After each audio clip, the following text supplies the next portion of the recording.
श्रीमा Shri Arvind Shri Arvind पाठचक्र online माध्यम रे योगदान करिथिबा भाई अपा मानकु नमस्कार।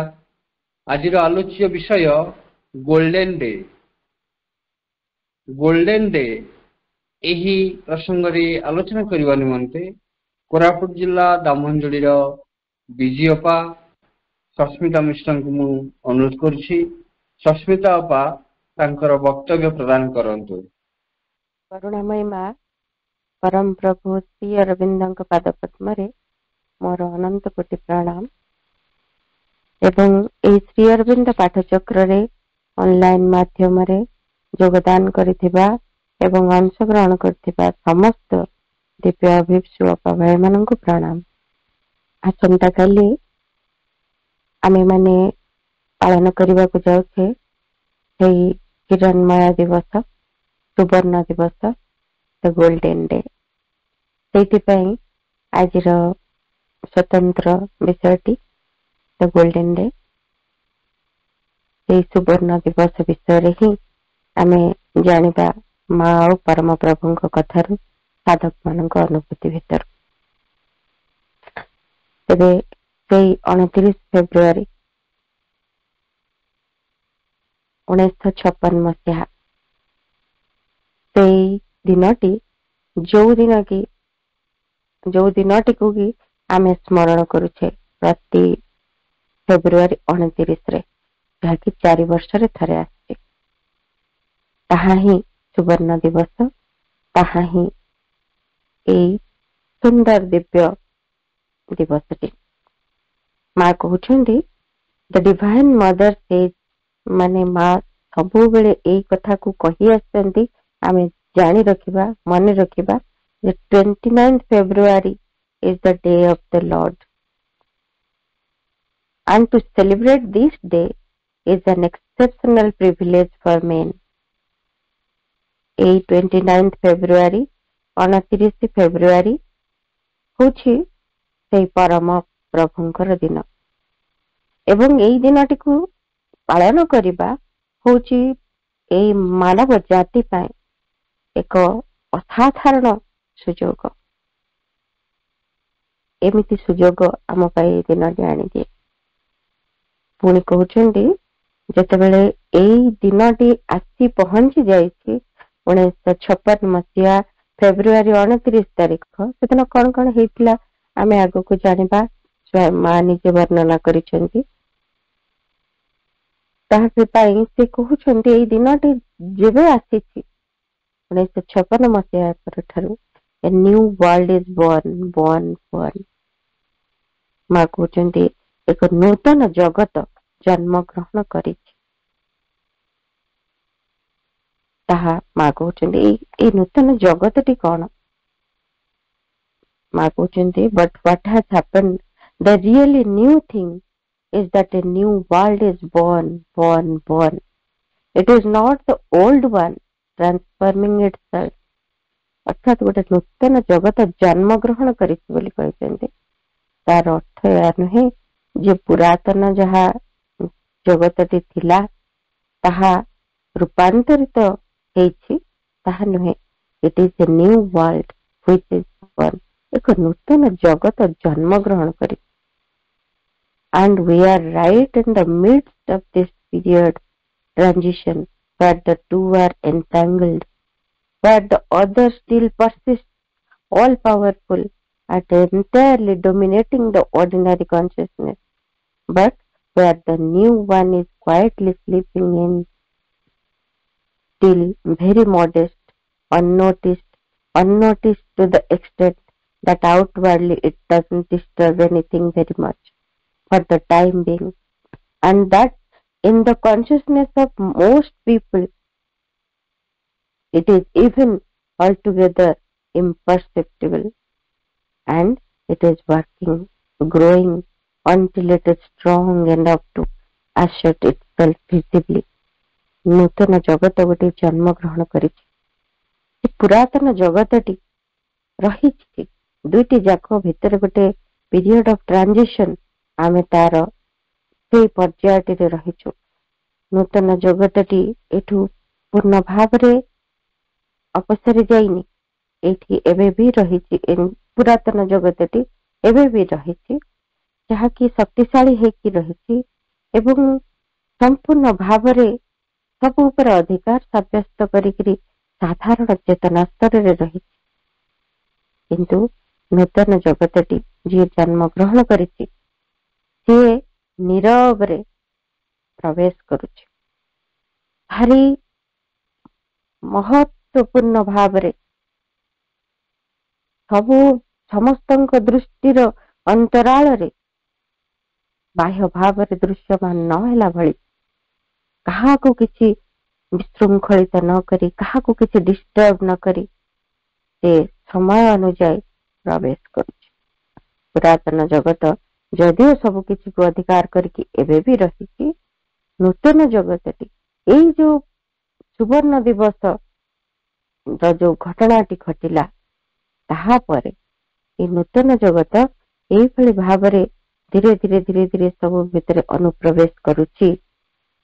ସମସ୍ତଙ୍କର ଅଜ୍ଞାତରେ, ସମସ୍ତଙ୍କର ଦୃଷ୍ଟିର ଆଢୁଆଳରେ ବାହ୍ୟ ଭାବରେ ଦୃଶ୍ୟମାନ ନ ହେଇ, କାହାକୁ କିଛି ଡିଷ୍ଟର୍ବ ନ କରିକି ପ୍ରବେଶ କରୁଛି। ଅନ୍ୟମାନେ, ଲୋକମାନେ ଏ କଥାକୁ ଜାଣି ବି ପାରୁନାହାନ୍ତି, ବୁଝି ପାରୁନାହାନ୍ତି, ତାର କିଛି ଆଭାସ ବି ପାଇ ପାରୁନାହାନ୍ତି, କିନ୍ତୁ ସେ କ୍ରିୟାଶୀଳ ଅଛି ଏବଂ ବିକଶିତ ହବାରେ ଲାଗିଛି ନୂତନ ଜଗତ। ଯେତେ ପର୍ଯ୍ୟନ୍ତ ସେ ବିକଶିତ ହଉଛି, ଯେତେ ପର୍ଯ୍ୟନ୍ତ ସେ ଏତେ ବଳିଷ୍ଠ ନ ହେଇଯାଇଛି ସମ୍ପୂର୍ଣ୍ଣ ଭାବରେ ଦୃଶ୍ୟମାନ ହେବା ଲାଗି, ସେ ନିଜକୁ ବଳିଷ୍ଠ କରୁଛି, ନିଜକୁ ଦୃଢୀଭୂତ କରୁଛି। ସବୁର ପଶ୍ଚାତରେ ସେ ନିଜକୁ ପ୍ରସ୍ତୁତ କରି ବିକଶିତ ହବାରେ ଲାଗିଛି ସେଇଦିନ ଠାରୁ। ତେଣୁ ଏଇଟା ଗୋଟେ ସୁଯୋଗ ଆମ ମାନଙ୍କ ପାଇଁ, ମଣିଷ ଜାତି ପାଇଁ, ଯେ ଏଇଭଳି ଦିନଟିଏ ଆମେ ପାଳନ କରୁଛେ, ଏଇଭଳି ଦିନଟିଏକୁ ଆମେ ପ୍ରତ୍ୟକ୍ଷ କରୁଛେ। ମା ଆହୁରି ମଧ୍ୟ କହୁଛନ୍ତି,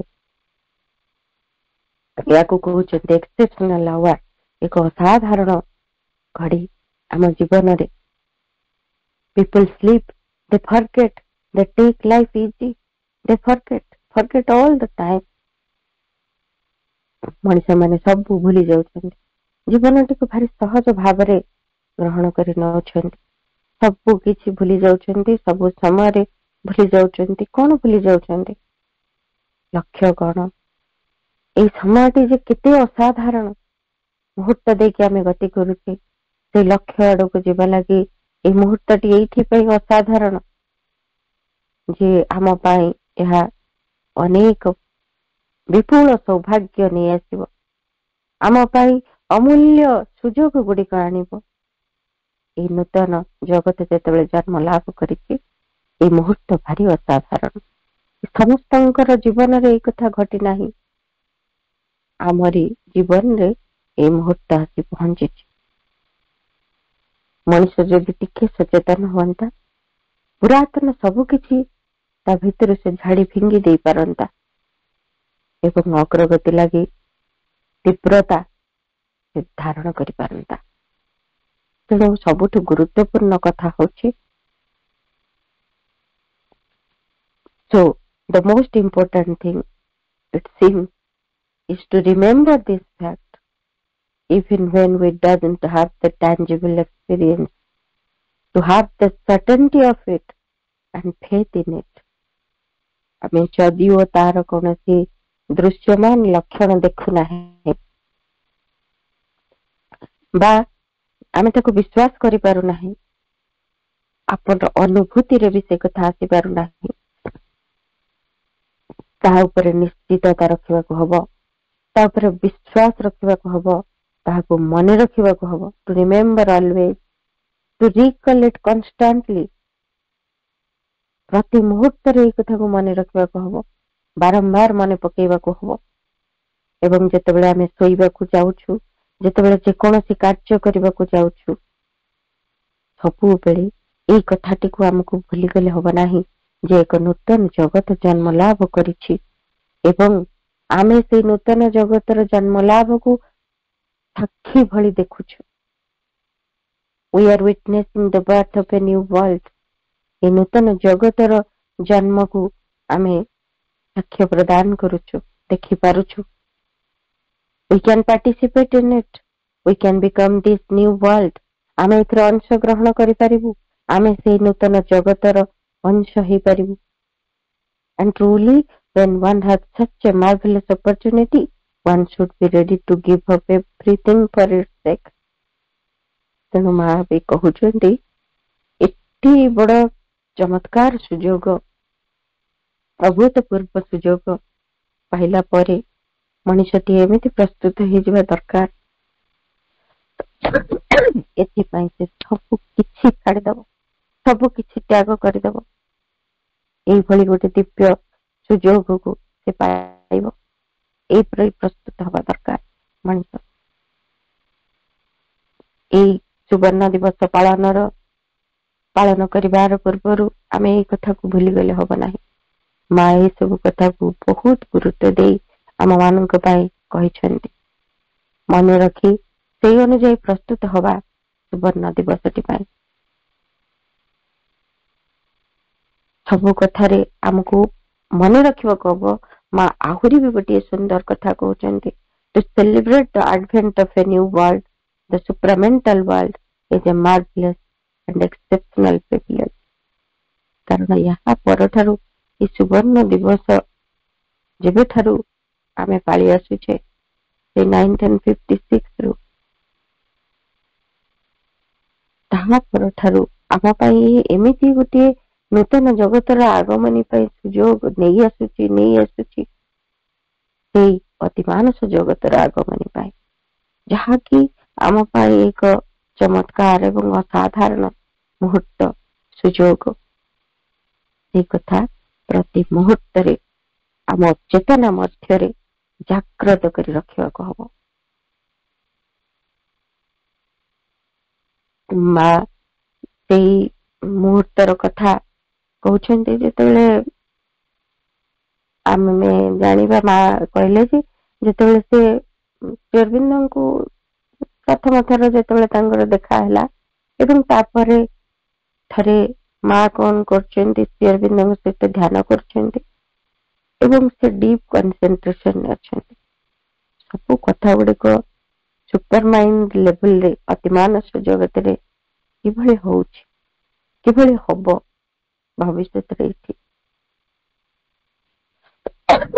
जो गुड़िक एटी अभिव्यक्त हेई नहीं, अरविंद को से कथा गुड़िक देखिले एवं जहाँ जहाँ देखिले अरविंद को से कथा कहले। पचारे ये सब कथा गुड़िक मु देखि पारुछि, एगुड़िक कौन ये सब संभव हबो? Arvind कहउछन्ती yes, simply he said yes, and immediately I saw that the supramental had touched the earth. से समय ही माँ कहउछन्ती मु देखिली से मुहूर्त रे ही से अति मानस स्पर्श कला पृथ्वी को, and was beginning to be realized एवं उपलब्धि रे आसीबा को आरंभ हैला अति मानसर कथा। This was the first time I had witnessed the power to make real what is true. सेतेबेले ही माँ कहउछन्ती प्रथम थर पाई जहाँ वास्तव परम वास्तव से अति मानस से केमिति एठी वास्तव होई उठिबो, होई उठिछि ताहा माँ उपलब्धि करछन्ती। प्रथम थर पाई से अति मानसर स्पर्श पृथ्वी रे हेछि। तापरे समय क्रमे 24 नवेम्बर 1926 रे कृष्ण डिसेंट हेछि, कृष्ण अवतरण हेछि फिजिकल को भौतिक जगत को। एवं सेतेबेले श्री अरविंद कहिछन्ति जे Krishna is not the supramental light, से सुप्रामेंटल आलोक नुहंती। ताहा से जेतेबेले आसिछन्ति ओभर माइंड गॉड हेड आसिछन्ति, से ओभर माइंड स्तरर अधिमानस स्तरर एवं तांकर डिसेंट हेबा फଳରେ सुपर माइंड और आनंद ई दुईटी जाकर ସୁଯୋଗ ଆସିଯାଇଛି।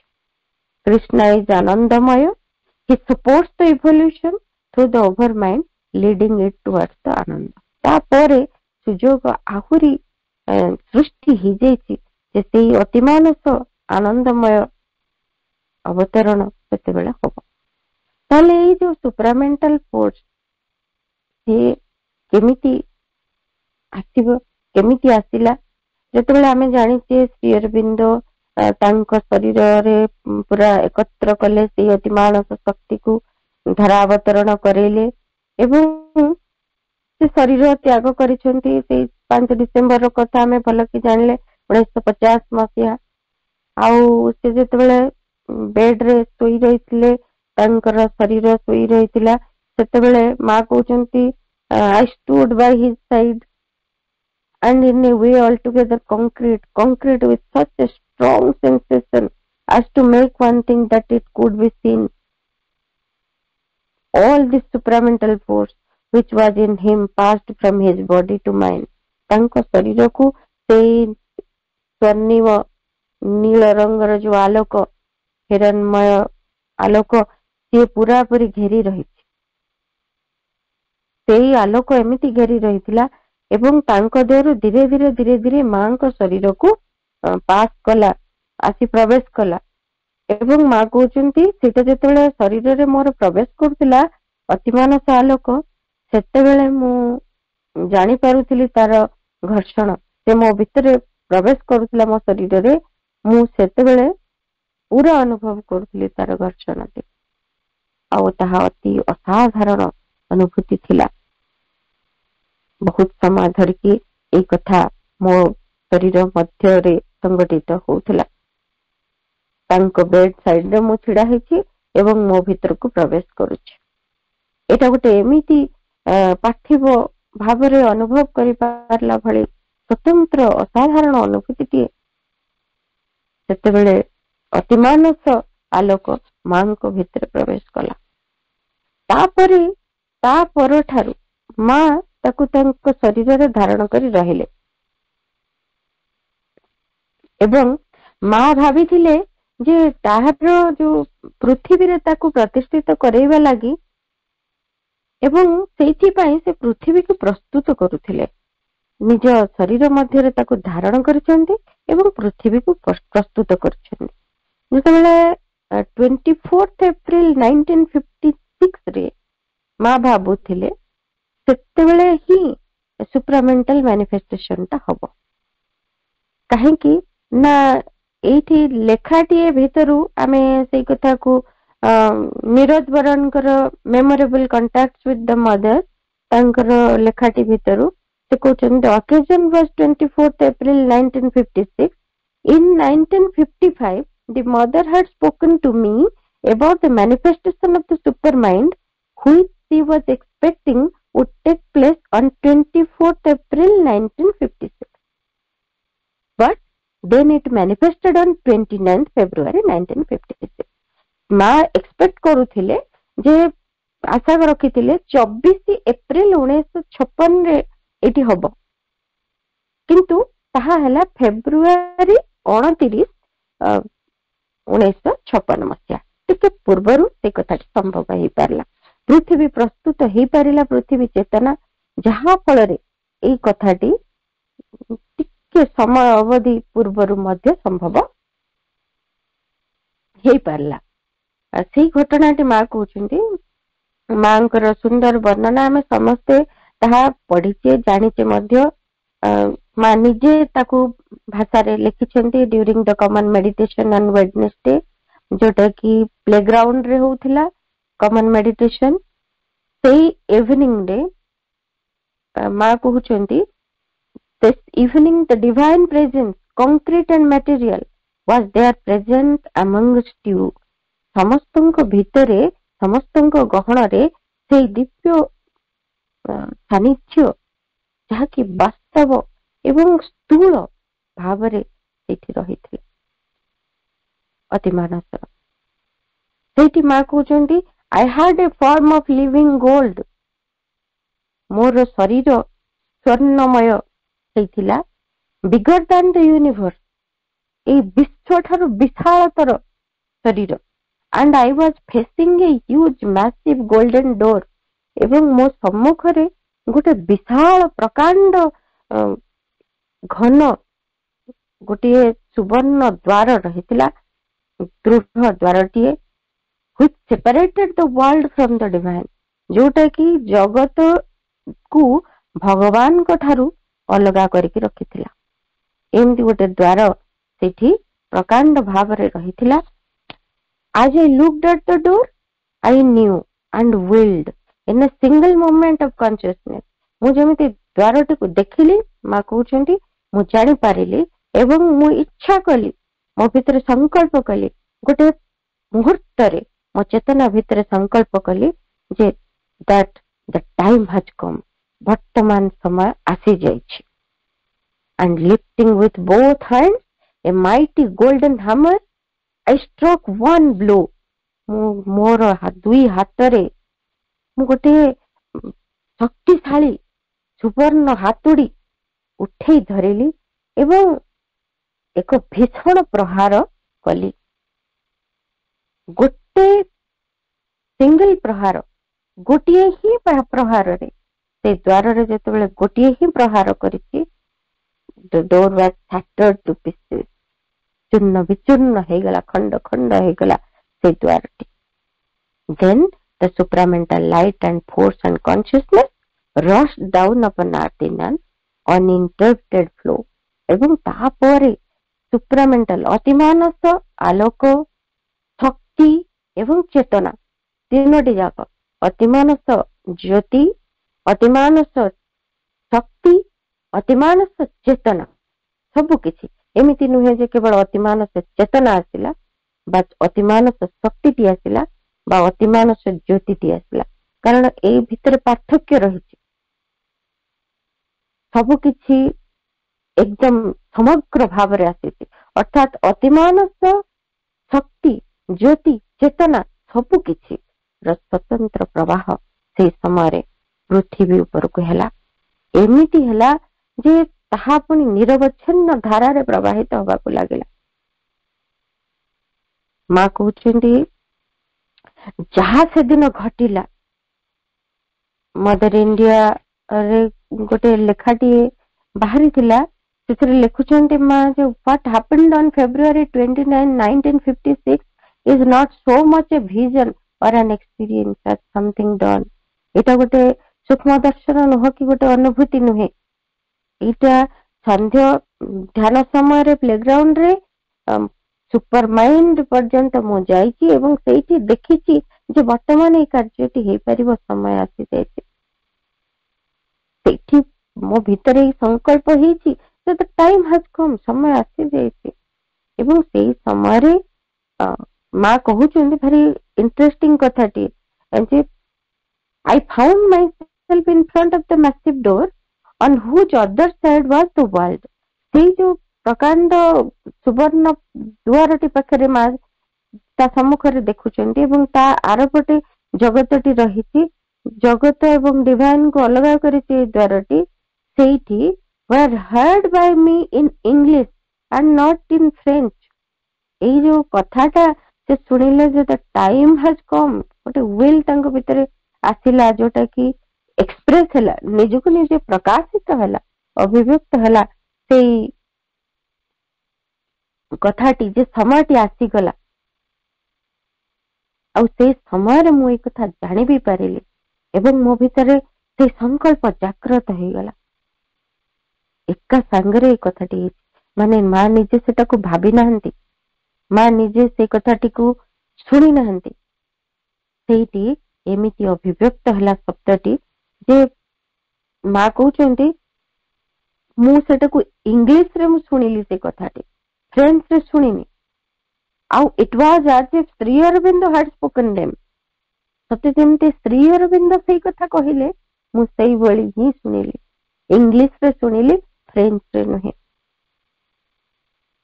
ଏବଂ ମୁଁ ଯେତେବେଳେ ପ୍ରହାରଟି କଲି, ସେତେବେଳେ ଆଲୋକରେ ବନ୍ୟା swept all over the universe, ସମସ୍ତ ବିଶ୍ୱକୁ ଭିଜେଇ ଦେଲା ପୁରାପୁରି। ଆଉ ସେଇଠି ଏମିତି ସମସ୍ତଙ୍କୁ ପୁରା ଭିଜି ଯାଇଛନ୍ତି ସେଥିରେ।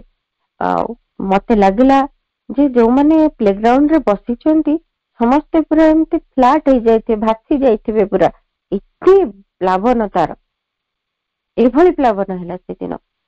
ତାମାନେ ଯେତେବେଳେ ମୁଁ ଦେଖିଲି ଆଖି ଖୋଲିକି, ସେତେବେଳେ ମୁଁ ଦେଖୁଛି ସମସ୍ତେ ପୁରା ସ୍ଥିର ହେଇକି ବସିଛନ୍ତି, ନୀରବ ହେଇକି ବସିଛନ୍ତି। ମତେ ଲାଗିଲା ସେମାନେ କୌଣସି ଭାବରେ ସଚେତନ ନାହାନ୍ତି, ଏତେ ବଡ ଘଟଣା ଘଟିଗଲା। ଆଉ ଯାହା ବି ହଉ ସବୁ କିଛି ପରିବର୍ତ୍ତିତ ହେଇଛି, ସବୁ କିଛି ପରିବର୍ତ୍ତନ ହେଇଛି, ସବୁ ଭିତରେ ପ୍ରସ୍ତୁତ ହେଇଛି। ଏଇ କଥା ମୁଁ ଜାଣିପାରିଲି ସିନା, କିନ୍ତୁ ଆଉ କେହି ଜାଣିପାରିନାହାନ୍ତି। ତାପରେ ସେ ଲେଖୁଛନ୍ତି, ହେ ପ୍ରଭୁ, ହେ ମୋର ପ୍ରଭୁ, ଆପଣ ଯାହା ଚାହିଁଥିଲେ ମୁଁ ତାହା କରିଛି। The gates of the supramental have been thrown open and the supramental consciousness, light and force are flooding the earth. ଆପଣ ଯାହା ଚାହିଁଥିଲେ ତାହା କରିଛି। ବର୍ତ୍ତମାନ ସବୁ କିଛି ସେ ପୃଥିବୀକୁ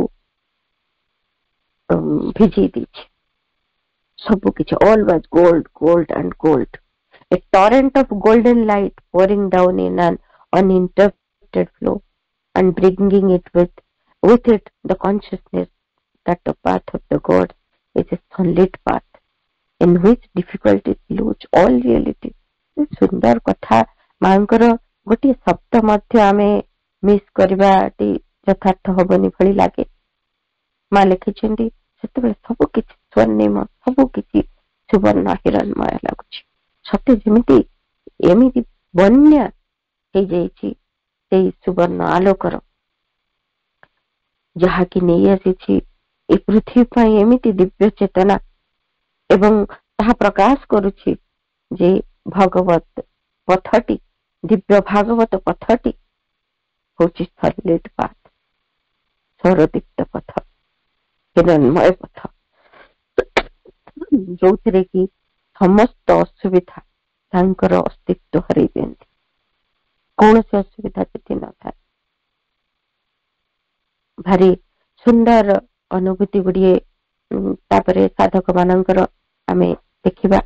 ଅମଲ କିରଣ ମନେ ପକାନ୍ତି ଯେତେବେଳେ 1956 ସିଏ ବମ୍ବେ ଯାଉଛନ୍ତି ଫେବୃଆରୀ ଏଣ୍ଡ ଆଡକୁ, ଆଉ 1956 ସେତେବେଳେ ପଡିଥିଲା ଏଇ ଫେବୃଆରୀ 29। ସେଇ ଫେବୃଆରୀ 29ରେ ସେ ପଣ୍ଡିଚେରୀ ଛାଡିଲେ, ମାଡ୍ରାସରେ ସକାଳେ ଟ୍ରେନ ଧରିବେ ବୋଲି। ତେଣୁ ସକାଳୁ ସକାଳୁ ପାହାନ୍ତିଆରୁ ସେ ମାଙ୍କୁ ଦେଖା କଲେ, ଆଉ ମୁଁ ଯିବି। ମା କହିଲେ, ମା କହୁଛନ୍ତି, I don't want you to stay away long. Can you come back by the 29th of March? କହୁଛନ୍ତି ତୁମେ ବହୁତ ଦିନ ରୁହ ବୋଲି ମୁଁ ଚାହୁଁନି, ତମେ 29th ମାର୍ଚ୍ଚ କୁ ଫେରି ଆସିବ କି? ମୁଁ ସେତେବେଳକୁ କିଛି ମହତ୍ତର କଥା ଗୁଡିଏ ଘଟିବ ବୋଲି ଆଶା ରଖିଛି। ତଥାପି ଯଦିଓ ମା କିଛି ସ୍ପେସିଫାଏ କଲେନି, କୌଣସି କଥାକୁ ଗୁରୁତ୍ୱ ଦେଇକି କହିଲେନି, ତଥାପି କହିଲେ ତମେ ଏମିତି ଆସିବ। ତାପରେ ଗଲେ, ସେ ପଳେଇଛନ୍ତି। କହିଲେ ମଦର I shall surely be back again। ତାପରେ କହିକି ସେ ଯାଇଛନ୍ତି। ସେଇ ଦିନ, ସେଇ ଇଭିନିଂରେ 29 ମାର୍ଚ୍ଚରେ ଏମିତି ଗୋଟେ ଅଦ୍ଭୁତ କଥା ଘଟିଲା, ସିଏ ତାଙ୍କ ଜୀବନରେ ଏମିତି କେବେ ଘଟିନି, ଗୋଟେ ଷ୍ଟ୍ରେଞ୍ଜ ଏକ୍ସପିରିଏନ୍ସ। ସେ କହୁଛନ୍ତି, ମୁଁ ସବୁ ଜିନିଷ ଡିଟେଲରେ କହିପାରୁନି, ଯଦିଓ କହିଛି ମାଡ୍ରାସରେ ସେଦିନ ସେ ରାତି ଟ୍ରେନରେ ବମ୍ବେ ପାଇଁ ବସିଛନ୍ତି। ସିଏ ତାଙ୍କ କମ୍ପାର୍ଟମେଣ୍ଟରେ ଏକୁଟିଆ ଅଛନ୍ତି ଏବଂ ଶୋଇପଡିଛନ୍ତି ସାଙ୍ଗେ ସାଙ୍ଗେ। ସେଇ ମୁହୂର୍ତ୍ତରେ ସେ ଗୋଟେ ସ୍ୱପ୍ନ ଦେଖୁଛନ୍ତି। ଗୋଟେ ବହୁତ ବଡ ଜନଗହଳି ଗୋଟେ ଖୋଲା ଜାଗାରେ ହେଇଛି, ଆଶ୍ରମ ପ୍ଲେଗ୍ରାଉଣ୍ଡ ଭଳି ତାଙ୍କୁ ଲାଗୁଛି ସେ ଜାଗାଟି। ଆଉ ସେ କ୍ରାଉଡ ଭିତରେ ସେ ଅଛନ୍ତି, ସେ ଗହଳି ଭିତରେ ସେ ଅଛନ୍ତି। ମା ସେଠି ବସିଛନ୍ତି, ଆଉ ସେଠି ଖୋଲାରେ ବସିଛନ୍ତି, ପ୍ରଣାମ କରୁଛନ୍ତି ସମସ୍ତଙ୍କୁ। ଏ ପ୍ରଣାମ କରୁଛନ୍ତି ସମସ୍ତେ ତାଙ୍କୁ। ମା ସିଏ ବି ଦେଖୁଛନ୍ତି, କେମିତି ଦେଖୁଛନ୍ତି ତା ଭିତରେ କହିଲେ ମୁଁ ଟିକେ ସେଠିକୁ ଯିବାକୁ ଚାହୁଁଛି ମାଙ୍କ ପାଖକୁ ପ୍ରଣାମ କରିବାକୁ, କିନ୍ତୁ ମୋ ତାଙ୍କ ଗୋଡଟି ଯେହେତୁ ଟିକେ ପ୍ରୋବ୍ଲେମ ଥିଲା, ସେଥିପାଇଁ ସେ କହୁଛନ୍ତି ମୋ ଗୋଡରେ ଚପଲଟି ପଶୁନି, ଆଉ ମୁଁ ଟିକେ ପଛକୁ ରହିଯାଉଛି, ମୋ ପାଦରୁ ଚପଲଟି ଖସିଗଲା। ତାପରେ ମୁଁ ଟିକେ ପଛକୁ ରହିଲି, ତାପରେ ମୁଁ ଦେଖୁଛି ଗୋଟେ ଜର୍କ ହେଲା ଆଉ ସେଥିରେ ମୋ ନିଦ ଭାଙ୍ଗିଗଲା। ଆଉ ମୁଁ ଯେତେବେଳେ ଆଖି ଖୋଲିକି ଦେଖୁଛି ମା ମୋ ସମ୍ମୁଖରେ ଛିଡା ହେଇଛନ୍ତି ସେ କମ୍ପାର୍ଟମେଣ୍ଟ ଭିତରେ। ଆଉ ମୁଁ ତ ଭାରି ନାସ୍ତିବାଚକ ଲୋକଟିଏ, ସବୁ କଥାକୁ ଦେଖି ଚାହିଁ ମଧ୍ୟ ବିଶ୍ୱାସ କରିପାରେନି। ହଠାତ୍ କରି ମୁଁ ତଥାପି ପୁଣି ଆଖି ବନ୍ଦ କରିଦେଲି। ମୁଁ କହିଲି ଏଇଟା ମୋର ଇମାଜିନେସନ କହିକି ଆଖି ବନ୍ଦ କରିଦେଲି। ପୁଣି ଥରେ ଖୋଲିଲା ବେଳକୁ ଦେଖୁଛି ମା ପୁଣି ସାମ୍ନା ଠିଆ ହେଇଛନ୍ତି। ତାପରେ ପୁଣି ମୋ ଆଖି ବନ୍ଦ କରି ପୁଣି ଦେଖୁଛି ସାମ୍ନା ଠିଆ ହେଇଛନ୍ତି। ତାପରେ ପୁଣି ଆଉଥରେ ବନ୍ଦ କଲି, ତାପରେ ପୁଣି ଦେଖିଲା ବେଳକୁ ମା ଚାଲିଛନ୍ତି, ପଳେଇ ଯାଇଛନ୍ତି। ତାପରେ ଯେତେବେଳେ ସେ ମାଙ୍କୁ ଏଇ କଥା କହୁଛନ୍ତି, ମା କହିଲେ ହଁ, କାହିଁକି ନା ମୁଁ ତୁମକୁ କଥା ଦେଇଥିଲି, ତମେ ମନେ ରଖିଛ 1938ରେ ମୁଁ ତୁମକୁ କଥା ଦେଇଥିଲି ଯେ ଯୋଉ ଦିନ ଅତିମାନସର ଅଭିବ୍ୟକ୍ତି ହବ ସେଇଦିନ ମୁଁ ତୁମକୁ ଜଣେଇବି, ସେଇଦିନ ମୁଁ ତୁମକୁ ଜଣେଇବି। ଆଉ ସେଇ କଥାଟି ହିଁ ହେଲା ବୋଲି ମୁଁ ତୁମକୁ ଜଣେଇଲି। କେତେ ସୁନ୍ଦର ଅନୁଭୂତି। ଆଉ ସେଇଥିପାଇଁ ଫେବୃଆରୀ 29 ରାତିରେ ତୁମେ ମତେ ଦେଖିଲ ରେଲୱେ କମ୍ପାର୍ଟମେଣ୍ଟରେ, ମୁଁ ଯାଇଥିଲି ତୁମକୁ ସେଇ କଥା ଜଣେଇଦେବା ପାଇଁ। ସେ ବହୁତ ଭଲ ଭାବେ ଜାଣିପାରିଲେ ଯେ ସେଇଦିନ ହିଁ ସେଇ ଘଟଣାଟି ଘଟିଛି, ସୁନ୍ଦର ଘଟଣାଟି। ବାସ୍ତବରେ ଅତିମାନସର ଅଭିବ୍ୟକ୍ତି ହେଇଛି। ଆଉ ଜଣେ D.R. ବେନ୍ଦ୍ରେ, ଜଣେ କାନାଡା ପୋଏଟ, ସିଏ କଣ କରିଛନ୍ତି ସେଇ ଫେବୃଆରୀ 29ରେ 1956ରେ ସେ କଣ କରୁଥିଲେ, ସେ ଯାଉଥିଲେ ଧାୱର ଭାୟା ନାଗପୁର ଦେଇକି ଯାଉଥିଲେ। ବେଷ୍ଟ ଟିଚର ଆୱାର୍ଡ ଦିଲ୍ଲୀରେ ପାଇଥିଲେ। ତାପରେ ସେ ଯାଉଛନ୍ତି ଫାର୍ଷ୍ଟ କ୍ଲାସ କମ୍ପାର୍ଟମେଣ୍ଟରେ, 2 ଜଣ ଫରେନରଙ୍କ ସହିତ ସେ ବସିଛନ୍ତି। ସେମାନେ ନାଗପୁରରୁ କିଛି ଚା ଆଉ ସ୍ନାକ୍ସ କିଣିଲେ, କିନ୍ତୁ ଫେରିଲେନି ସେମାନେ। ତାଙ୍କ ଲଗେଜ ସେଇଠି ଅଛି କମ୍ପାର୍ଟମେଣ୍ଟରେ, କିନ୍ତୁ ସେମାନେ ଫେରି ନାହାନ୍ତି। କିନ୍ତୁ ସେତିକି ବେଳେ ସେ ମିଷ୍ଟର ବେନ୍ଦ୍ରେ ସେ ଏକୁଟିଆ ଅଛନ୍ତି। ଆଉ ସେ ଦେଖୁଛନ୍ତି ବାହାରେ ଦୃଶ୍ୟଟା ଗୋଟେ ମହିମାପୂର୍ଣ୍ଣ ସୂର୍ଯ୍ୟାସ୍ତ। ଆଉ ସେଠି ସବୁ ଏମିତି ମହିମାମୟ ସେ ସୂର୍ଯ୍ୟାସ୍ତଟା ଯେ ସବୁ ଏମିତି ଲାଗୁଛି ସୂର୍ଯ୍ୟାସ୍ତ ସେ ଦେଖିଛନ୍ତି, କିନ୍ତୁ ତାହା ସେଦିନ ସେ ଅତି ମହିମାମୟ ଗୋଲ୍ଡେନ ହେଇକି ଦିଶୁଥାଏ। ସିଲିଂ ଫ୍ୟାନ ଯାହା ବୁଲୁଥିଲା ଟ୍ରେନ କମ୍ପାର୍ଟମେଣ୍ଟ ଭିତରେ ଫୁଲ ସ୍ପିଡରେ ବୁଲୁଛି। ସେ ଦେଖୁଛନ୍ତି ସଡନଲି ଗୋଲ୍ଡ ଡଷ୍ଟ ଗୁଡାକ ସେଇ ସିଲିଂ ଫ୍ୟାନ ରୁ ଖସୁଛି, ସୁନା ଗୁଣ୍ଡ ଗୁଡିଏ ସେଠୁ ଖସୁଛି, ସୁନାର ପାଉଡର, ଗୋଲ୍ଡ ଡଷ୍ଟ। ଆଉ ତାପରେ ଦେଖୁଛନ୍ତି କିଛି ଲୋକ ପର୍ବତକୁ ଚଢୁଛନ୍ତି। ଆଉ ସେମାନେ ଯେତେବେଳେ ପର୍ବତ ଉପରକୁ ଚଢୁଛନ୍ତି, ତାଙ୍କୁ ପୁରା କଭର ହେଇଯାଉଛି, ତାଙ୍କ ଉପରେ କଭର କରିଦଉଛି ସେଇ ସୁନାର ଡଷ୍ଟ ଗୁଡିକ। ସିଏ ଜାଣିନାହାନ୍ତି କିଛି ଏଇ କଥା, ମାଙ୍କର କଥା, କିନ୍ତୁ ତାଙ୍କର ଏଇ ଅନୁଭବ ତାଙ୍କର ଗୋଟିଏ ପୋଏଟ୍ରିରେ ସେ ପରେ ସେ କଥାକୁ ବର୍ଣ୍ଣନା କରିଥିଲେ। ଏବଂ ଏଇ କଥା ମାଙ୍କୁ ଯେତେବେଳେ ଜଣା ହେଲା, ସେଇଠି କହିଲେ, ମା କହିଲେ ସିଏ ହିଁ ଜଣେ ବ୍ୟକ୍ତି ଯିଏକି ବାହାରୁ ଜଣେ, ଏଇ ଆଶ୍ରମ ବାହାରର ଜଣେ ସେ ଅତିମାନସ ଅଭିବ୍ୟକ୍ତିକୁ ଅନୁଭବ କରିଛନ୍ତି ସେଇ 29 ଫେବୃଆରୀ 1956ରେ। ଆଉ ଜଣେ ଜଷ୍ଟିସ ବଶିଷ୍ଠ ସେଇ 29 ଫେବୃଆରୀ 1956ରେ ସେ ତାଙ୍କ ମେଡିଟେସନ ବେଳେ ସେ ଦେଖୁଛନ୍ତି ଗୋଟେ ବ୍ଲୁ ଲାଇଟ ପୂର୍ବ ଦିଗରୁ ଉଦୟ ହେଉଛି ଏବଂ ପଶ୍ଚିମ ଆଡକୁ ଯାତ୍ରା କରୁଛି। ସେ ବ୍ଲୁ ଲାଇଟ ଟା ସେତେ ପର୍ଯ୍ୟନ୍ତ ବଢି ବଢି ଗଲା, ପରିବ୍ୟାପ୍ତ ହେଇକି ଗଲା, ଚତୁର୍ଦିଗକୁ ସେ ବ୍ୟାପିଗଲା। ଇଷ୍ଟରୁ ଆରମ୍ଭ ହେଲା, ୱେଷ୍ଟ ଆଡକୁ ଯାଉଥିଲା, ଏବଂ ଚତୁର୍ଦିଗକୁ ବ୍ୟାପିଗଲା। ଏମିତି ଗୋଟେ ତାଙ୍କର ଅଦ୍ଭୁତ ଅନୁଭବ ହେଇଥିଲା। ଆଉ ଜଣଙ୍କର ଇନ୍ଦୁ ଭାଇ ପଟେଲ, ଯିଏକି ମୋମ୍ବାସା କେନିଆରେ ଥିଲେ, ତାଙ୍କର ବି ସେମିତି ଗୋଟେ ଅନୁଭବ ହେଲା ସେଦିନ। ସେ କହୁଛନ୍ତି, ମୁଁ ଦେଖିଲି ଏମିତି ଗୋଟେ ଅନ୍ଧକାର ଯାହାକି ଦୁର୍ବଳ ହେଇ ହେଇ ହେଇ ହେଇକି ଗଲା ଏବଂ କ୍ଲିୟର ହେଇଗଲା।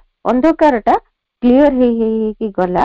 ଆଉ ଯୋଉ ମୁଭମେଣ୍ଟରେ ସେ ଦେଖୁଛନ୍ତି ଯେ ସେଇ 29 ଫେବୃଆରୀ 1956 ଗୋଟେ ଫ୍ଲାସ ଭଳି ଗୋଟେ ଗୋଲ୍ଡେନ ବଲ୍ ତାଙ୍କ ହୃଦୟ ଭିତରୁ ଯେମିତି ବାହାରିକି ଚାଲିଲା, ଯେମିତି ଆଲୋକର ଗୋଟେ ଝଟକା ଭଳିଆ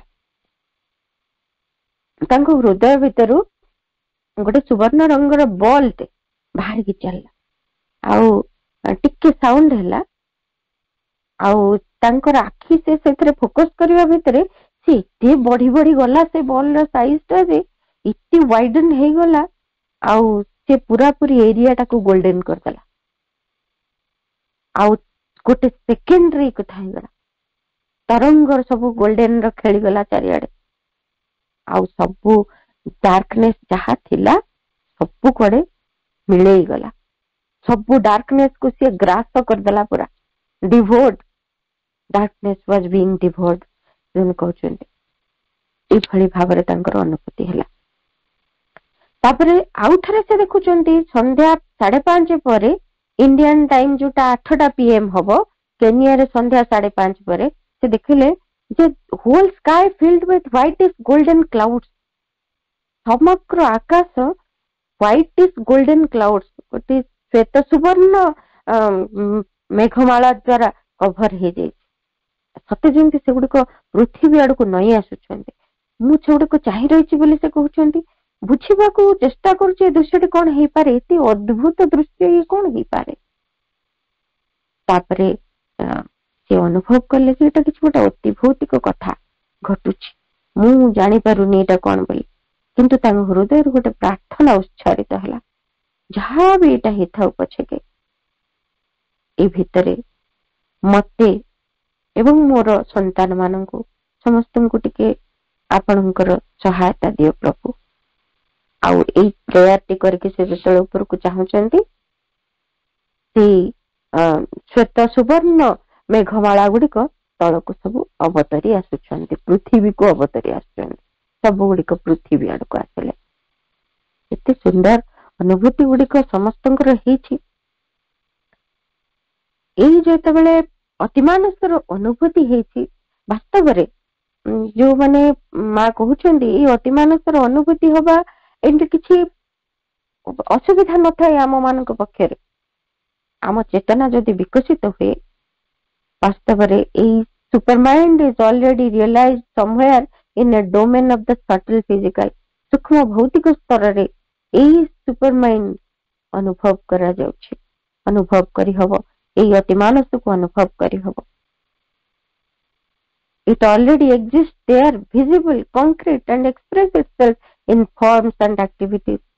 ସେଇଠି ସେଇ ସୂକ୍ଷ୍ମ ଭୌତିକ ସ୍ତରରେ ଅତିମାନସ ସେଠି ଦୃଶ୍ୟମାନ ହଉଛି,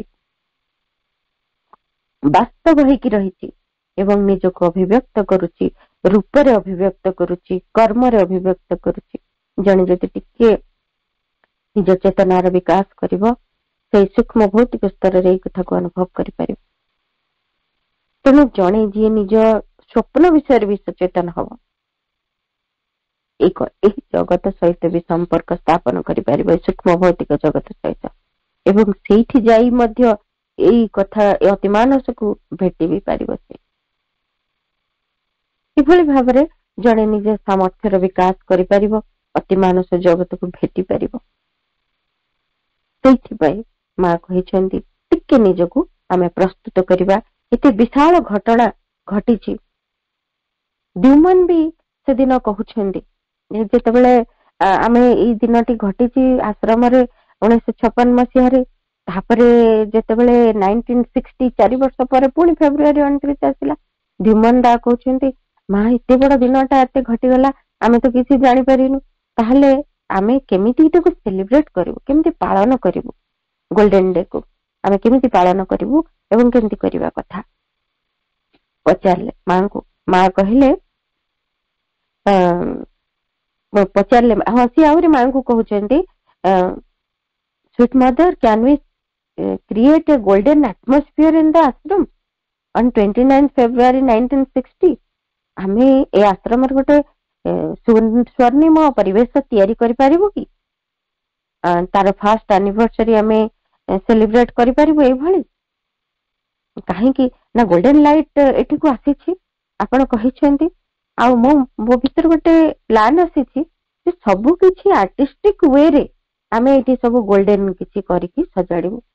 ତାପରେ we can arrange all in a golden color. Mother, your room, the staircase, the curtains, all, everything should be decorated in a golden color. All who come will enjoy this golden divine beauty. Newcomers also will get to know the importance of this golden day and the supramental manifestation. ମା ଆମେ ସବୁ golden ରେ ସଜେଇବୁ କି ଏମିତି, ଆପଣଙ୍କ room, ଝରକା, ସିଡି, ପର୍ଦା ସବୁ କଥା କହିଲେ। Mother gave her consent with a radiant smile. ଏକ ଜ୍ୟୋତିର୍ମୟ ସ୍ମିତ ହାସ୍ୟ ସହିତ ମା ସମ୍ମତି ଜଣାଇଲେ। She said, Demon, for this we shall have to purchase some valuable articles of golden color, while a few we can prepare here. ଆମକୁ କିଛି କିଣିବାକୁ ପଡିବ Demon, ଆଉ କିଛି ଆମେ ଏଠି ତିଆରି କରିପାରିବା। ଆଉ ସେଇଦିନ ମାଙ୍କର ସମ୍ମତି ପାଇଲା ପରେ ଆଶ୍ରମ ପୁରା ଡେକୋରେଟେଡ ହେଲା with golden curtains and golden things. ସବୁ ଜାଗାରେ ସ୍ୱର୍ଣ୍ଣିମ ରଙ୍ଗର, ସୁବର୍ଣ୍ଣ ରଙ୍ଗର ସବୁ ଜିନିଷ ଗୁଡିକରେ ସଜେଇ ଦିଆଗଲା, ସବୁଠି ରଙ୍ଗ ଦିଆଗଲା ଗୋଲ୍ଡେନ, ସବୁ ଗୋଲ୍ଡେନ ପରଦା ଲଗେଇ ଦିଆଗଲା, ସବୁ ଯାହା ଯାହା ବ୍ୟବହାର କରାହେଲା, ଫୁଲ ଗୁଡିକ ମଧ୍ୟ ଗୋଲ୍ଡେନ। ଏମିତି ଭାବରେ ଚାରିଆଡେ ବି ବାଣ୍ଟି ଦିଆଗଲା ସେଦିନ ଗୋଟେ ଗୋଟେ ପେଣ୍ଡାଣ୍ଟ ଗୋଲ୍ଡେନ କଲର ର। ସମସ୍ତେ ଯୋଉମାନେ ଆସିଥିଲେ ପାଇଲେ, ସବୁଆଡେ ଏମିତି ଗୋଲ୍ଡେନ ଡେ ସେଦିନ ସେଲିବ୍ରେଟ ହେଇଥିଲା। ଏବଂ ତା ପରଠାରୁ ବି ସବୁବେଳେ ଆଶ୍ରମରେ ଗୋଲ୍ଡେନ ଡେ ରେ ସବୁ କିଛି ଗୋଲ୍ଡେନ କରିବାର ପ୍ରୟାସ ସମସ୍ତେ କରିଥାନ୍ତି।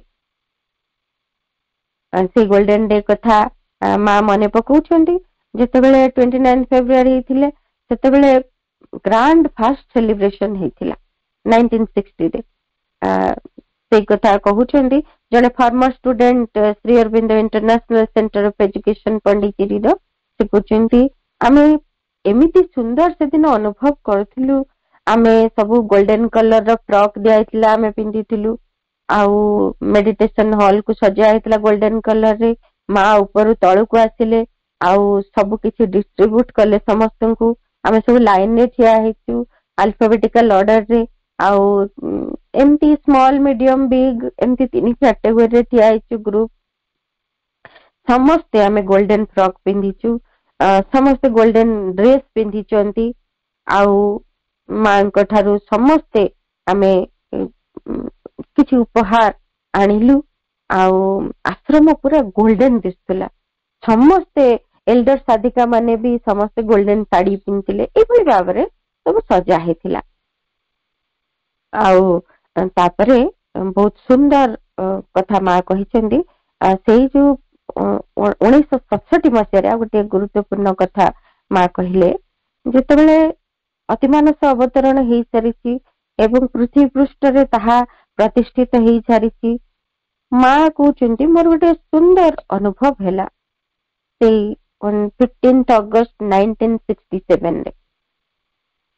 ସେଇଠି I took my seat. It was almost time, perhaps half a minute before, and all of a sudden, without preparation, like that, like a hammer blow, ଏମିତି ଗୋଟେ ହାତୁଡି ପ୍ରହାର ଭଳିଆ ଗୋଟେ ଡିସେଣ୍ଟ ହେଲା, ଗୋଟେ ଅବତରଣ ହେଲା, ଏତେ ପାୱାରଫୁଲ ଥିଲା, କମ୍ପ୍ଲିଟଲି ପାୱାରଫୁଲ ଆଉ ଇମୋବାଇଲ ଥିଲା। ଶ୍ରୀ ଅରବିନ୍ଦ ସତେ ଯେମିତି ମତେ କହୁଛନ୍ତି ସେଇଭଳିଆ କଥା ମତେ ଲାଗିଲା। ଗୋଟେ ୱାର୍ଡ ଶୁଭିଲା, golden piece. Golden piece, but so strong, ତାହା ଏତେ ଦୃଢ ଥିଲା ସେ ଶବ୍ଦ ଗୁଡିକ ଶ୍ରୀ ଅରବିନ୍ଦ କହୁଥିଲା ବେଳେ ଶୁଭିଲା। ଆଉ ସେଇ ଯୋଉ ଅଧଘଣ୍ଟା ବସିଥିଲି ମୁଁ ମେଡିଟେସନରେ, କୌଣସି ତାହା ମୁଁ ହଲିନି ଚଲିନି କିଛି ନାହିଁ। It was real a golden peace ସେଠି ଏଷ୍ଟାବ୍ଲିଶ ହେଲା, ଯାହାକି it gave the impression of the golden supramental light it was A piece concrete. ସେଇ ଅନୁଭୂତି ମଧ୍ୟ ତା ପରକୁ ପର ହେଲା। ଯୋଉ କହିଲେ ଯୋଉ ନ୍ୟୁ ୱାର୍ଲଡ ଟା ନିଜକୁ ପ୍ରିପେୟାର କରୁଛି, ସବୁ ଭିତରେ ଏଇ ପୁରୁଣା ଜଗତ ଯଦିଓ ଏବେ ତିଷ୍ଠି ରହିଛି, ଯଦିଓ ସବୁକୁ ଅଧିକାର କରିଛି, ତଥାପି ବି ସେ ନ୍ୟୁ ୱାର୍ଲଡ ପୁରା ସେଠି ନିଜର କାର୍ଯ୍ୟ କରିଚାଲିଛି। ସେଇ କଥା କହିଲେ ମା ଯେ ଏମିତି ପିସ୍ ଟି ବି ଏଷ୍ଟାବ୍ଲିଶ ହେଇଥିଲା। କାରଣ ଏଇ ଯେ ସୁପର ମାଇଣ୍ଡ ଇଏ ହଉଛି ସେଇ ପରମ ସତ୍ୟ ଚେତନା। ଏଇ ପରମ ସତ୍ୟ ଚେତନା ଏ ସବୁ କିଛି ଅଜ୍ଞାନତା ଉପରେ କାର୍ଯ୍ୟ କରିବାକୁ ଲାଗିଲାଣି ଏବଂ ସବୁ କିଛି ଯାହା ନିଶ୍ଚେତନା ଉପରେ ମଧ୍ୟ ସେ କାର୍ଯ୍ୟ କଲାଣି, ତାହାର କାର୍ଯ୍ୟ ଏଭଳି ଭାବରେ ଚାଲିଛି ଏବଂ ଏଇ ସୁପ୍ରାମେଣ୍ଟାଲ ୱାର୍ଲଡ ଟିଏ ତିଆରି ହେଲାଣି ଯାହାକି ପରମାନେଣ୍ଟଲି ଏକ୍ଜିଷ୍ଟ କରୁଛି, ତାର ଅସ୍ତିତ୍ୱ ରହିଛି କଣ ପରମାନେଣ୍ଟଲି ସବୁବେଳେ ରହିଛି ତାର ଅସ୍ତିତ୍ୱ। ଆଉ ମା କହୁଛନ୍ତି and I am there permanently in a supramental body, ମୁଁ ସେଠି permanently supramental bodyରେ ଅଛି। ତେଣୁ ଏଇ ସବୁ ଭିତରେ ଭାରି ସୁନ୍ଦର ଅନୁଭୂତି ଗୁଡିକ ଭିତରେ ଦେଇକି ସେ ନୂତନ ଜଗତଟି ଏଇଠି ଗଢି ହବାରେ ଲାଗିଛି। ଖାଲି ଆମକୁ ଟିକେ ପ୍ରସ୍ତୁତି ଦରକାର, ଆମ ଚେତନା ଭିତରେ ଟିକେ ପ୍ରସ୍ତୁତି ଦରକାର, ଯାହା ଫଳରେ କି ଆମେ ସେଇ ସ୍ୱର୍ଣ୍ଣିମ ଜଗତକୁ, ସେ ନୂତନ ଜଗତକୁ ପ୍ରବେଶ କରିପାରିବୁ, ତା ସହିତ ଆମେ ରହିପାରିବୁ, ତାକୁ ଆମ ଜୀବନରେ ଫୁଟେଇ ପାରିବୁ, ଆମେ ତାହା ହୋଇ ଉଠି ପାରିବୁ। ସେଥିପାଇଁ ଗୋଟିଏ କଥା କହିଲେ ଗୋଟିଏ ଗୋଟିଏ ପଏଣ୍ଟ ଦୁଇ ତିନିଟି ମନେ ରଖିବା ଏବଂ ପ୍ରସ୍ତୁତ ହବା ଆସନ୍ତା କାଲିର ସେଇ ଗୋଲ୍ଡେନ ଡେ ପାଇଁ। ମା କହୁଛନ୍ତି all our life, all our work must be a constant aspiration towards supramental perfection। ସେଇ ଅତିମାନସ ପୂର୍ଣ୍ଣତା ଦିଗରେ ଆମର ସମସ୍ତ ଜୀବନ, ସମଗ୍ର କାର୍ଯ୍ୟଧାରା ସବୁ କିଛି ସେଇ ଏକ ନିରବଚ୍ଛିନ୍ନ ଆସ୍ପୃହାରେ ପରିଣତ ହେବା ଦରକାର। The mind must be silent to allow the supramental consciousness to take its place। ମନଟି ନୀରବ ହବ ଯାହା ଫଳରେ ସେଇ ଅତିମାନସ ଚେତନାକୁ ସେ ଧାରଣ କରିପାରିବ ଏବଂ ତାହାରି ଭିତରେ କ୍ରିୟାଶୀଳ ହବ ଅତିମାନସ ଚେତନା। ଏବଂ କହିଲେ ଏଇ ଜଡ ଜଗତରେ କଣ କରିବାକୁ ହବ? ମନ ତ ଏମିତି ପ୍ରସ୍ତୁତ ହବ, ସମଗ୍ର ଜୀବନ ତ ପ୍ରସ୍ତୁତ ହବ ଏବଂ ଏଇ ଜଡ ଜଗତରେ cleanliness is the first indispensable step towards the supramental manifestation। supramental manifestation ପାଇଁ ପରିଷ୍କାର ପରିଚ୍ଛନ୍ନତା ଫାଷ୍ଟ ଇଣ୍ଡିସ୍ପେନ୍ସିବଲ ଅର୍ଥାତ ପ୍ରଥମ ଅପରିହାର୍ଯ୍ୟ ଆବଶ୍ୟକତା ପଦକ୍ଷେପ ଷ୍ଟେପ ବୋଲି କହିଲେ ସେଇ ସୁପ୍ରାମେଣ୍ଟାଲ ଅଭିବ୍ୟକ୍ତି ପାଇଁ, ଅତିମାନସ ଅଭିବ୍ୟକ୍ତି ଲାଗି ସେଇଟିକୁ ମନେ ରଖିବାକୁ ହବ। ତେଣୁ ଏତିକି ଆମକୁ କରିବାକୁ ପଡିବ। ପ୍ରତି ମୁହୂର୍ତ୍ତରେ ଏଇ ଲକ୍ଷ୍ୟକୁ ଭୁଲି ଯିବାନି, ମନେ ରଖିଥିବା ଏବଂ ତାକୁ ନେଇକରି ଆମେ ସେଇ ସୁବର୍ଣ୍ଣ ଦିବସର ସମଗ୍ର ତାତ୍ପର୍ଯ୍ୟ, ସମସ୍ତ ମହିମା ଆମ ଅନ୍ତରରେ ବହନ କରି ସେଇ ସୁବର୍ଣ୍ଣ ଚେତନାମୟ ହୋଇ ଉଠିବାର ପ୍ରୟାସ କରୁଥିବା। ସେଇଥିପାଇଁ ମା ଶେଷରେ ଯୋଉ କଥା କହିଲେ ମନେ ରଖିବା, ଓ divine light, supramental reality, with this food penetrate the whole body। ଖାଦ୍ୟ ଯୋଉ ଖାଉଛେ ତା ମଧ୍ୟ ଦେଇ ପ୍ରବେଶ କର ହେ ଅତିମାନସ ଆଲୋକ, ହେ ଅତିମାନସ ବାସ୍ତବତା। enter into every cell, ଆମର ପ୍ରତିଟି କୋଷ ମଧ୍ୟରେ ପ୍ରବେଶ କର। establish thyself in every atom, ନିଜକୁ ପ୍ରତିଷ୍ଠିତ କର ଆମ ପ୍ରତିଟି ଅଣୁକଣା ଭିତରେ। may everything become perfectly sincere and receptive, ଆମର ପ୍ରତି ଅଂଶ ଯେଭଳି ଭାବରେ ଯଥାର୍ଥ ଗ୍ରହଣଶୀଳ ହୋଇ ଉଠୁ, ଆନ୍ତରିକ ହୋଇ ଉଠୁ। free from all that obstructs the manifestation, ଯାହା ଏଇ ଅତିମାନସ ଅଭିବ୍ୟକ୍ତିରେ ବାଧା ସୃଷ୍ଟି କରୁଛି ସେଥିରୁ ମୁକ୍ତ ହେଉ। in short, open to thee all the parts of my body that are not already thyself। हे ଅତିମାନସ ବାସ୍ତବତା, हे ଦିବ୍ୟ ଆଲୋକ, ଦିବ୍ୟ ପରମ ଆଲୋକ, ମୋର ଶରୀରର ସମସ୍ତ ଅଂଶରେ ପ୍ରବେଶ କର, ଉନ୍ମିଳିତ କର ତାକୁ, ଯେଉଁ ଗୁଡିକ କି ତୁମ ଆଡକୁ ଉନ୍ମିଳିତ ହୋଇନାହାନ୍ତି। ଏଇଭଳି ପ୍ରାର୍ଥନା ଆମେ କରିବା, ପ୍ରସ୍ତୁତ ହବା। କିନ୍ତୁ ସବୁ ଭିତରେ he is the golden bridge, ମା ହଉଛନ୍ତି ସେଇ स्वर्णमय सेतु जी की जोड़ी देवे से स्वर्णमय जगत सहित आमको तांकरी निकटरे निजको पूर्ण भाव दे पारिले सबु कथा मुहूर्त के संभव हम से प्रचेष्टा आमर रहू से समर्पण आमर पूर्ण हेउ से हिरणमयी जननींकर स्वर्ण शिशुटीए होई उठू। पुणी थरे से सुवर्ण दिवसर अनेक शुभेच्छा और अभिनंदन जनाऊँ समस्त को। मां निकट अशेष कृतज्ञता। वंदे मातरम। वर्तमान गोटे मिनिट मां नाम जप करने सहित आज श्री अरविंद पाठ्यचक्र को समाप्त करवा। मा मा मा मा मा मा मा मा मा मा मा।